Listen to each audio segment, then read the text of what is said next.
నమస్తే అండి, I'm doctor Niharika, your fertility specialist at Isha IVF centre.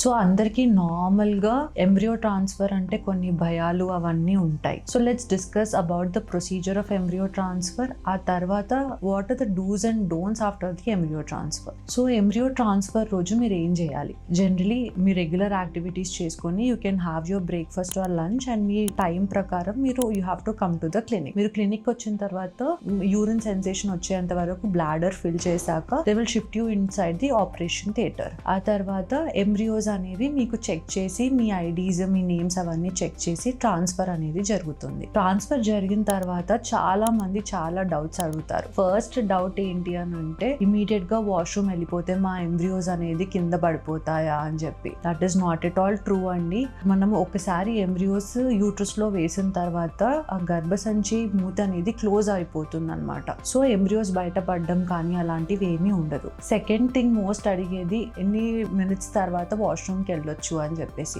5 to 10 minutes after the embryo transfer you can pass urine. ఇంతసేపు hold చేస్తే embryos పడిపోకుండా ఉంటాయి, success rate పెరుగుతుంది అలా అనేది ఏమీ ఉండదు. మీరు ఇంకా అలా చేస్తే యూట్రస్ పైన కొంచెం కాంట్రాక్షన్స్ ఎక్కువై బ్లాడర్ ఎక్కువ అవ్వడం వల్ల ఇంకా వేరే ఎఫెక్ట్స్ ఉంటాయి. సో మీరు 5 minutes తర్వాత యూరిన్ అనేది పాస్ చేసి you can relax in the recovery room. Next thing, complete గా బెడ్ రెస్ట్ అవసరమా ఎంబ్రియో ట్రాన్స్ఫర్ తర్వాత అంటే నో. మీరు రెగ్యులర్ గా మీ యాక్టివిటీస్ అన్ని నార్మల్ గా చేసుకోవచ్చు. ఒకవేళ if you're into fertility yoga మీరు అది కూడా చేసుకోవచ్చు. General walking and your normal jogging అవన్నీ చేసుకోవచ్చు. మెయిన్ థింగ్ మేము ఏం అడ్వైస్ చేస్తామంటే ఎక్సెసివ్ ఫిజికల్ ఎగ్జర్షన్ ఉండకుండా, హెవీ వెయిట్ లిఫ్ట్ చేయకుండా ఉంటే సరిపోతుంది.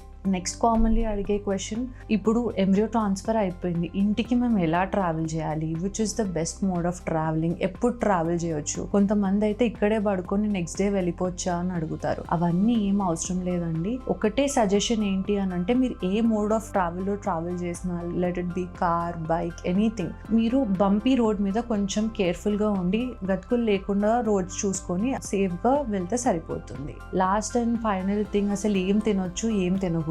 సో మనం జనరల్ గా అందరికి చెప్పేది you should always have a balanced diet అండి. Papaya, pineapple needs to be avoided. బయట ఫుడ్ ఎక్కువ తీసుకోవడము, జంక్ ఫుడ్ ఎక్కువ తీసుకోవడము, ఇవన్నీ అవాయిడ్ చేసి మీరు ఇంట్లోనే వాట్ ఎవర్ హెల్దీ ఫుడ్ మీరు ప్రిపేర్ చేసుకుంటారో, food rich in antioxidants, protein, fibre ఇవన్నీ ఇంక్లూడ్ అయ్యేలాగా తింటే సరిపోతుంది. మోస్ట్ ఇంపార్టెంట్ థింగ్ అండి, ఈ 14-day వెయిట్ పీరియడ్ అనేది చాలా మందికి చాలా స్ట్రెస్ఫుల్ గా అయిపోతుంది. అనవసరంగా కార్టిజాల్ అనే హార్మోన్ ఇంక్రీజ్ ఇంప్లాంటేషన్ రేట్ అనేది ఎఫెక్ట్ అయ్యే ఛాన్సెస్ ఉంటుంది. సో ఈ 14 days లో మీరు స్ట్రెస్ తీసుకోకుండా పాజిటివ్ యాటిట్యూడ్ తో ముందుకెళ్ళి what makes you feel happy అది చేసి స్ట్రెస్ ఎక్కువ తీసుకోకుండా ఉంటే మనకు సక్సెస్ రేట్స్ అనేవి బెటర్ గా ఉంటాయి. Thank you.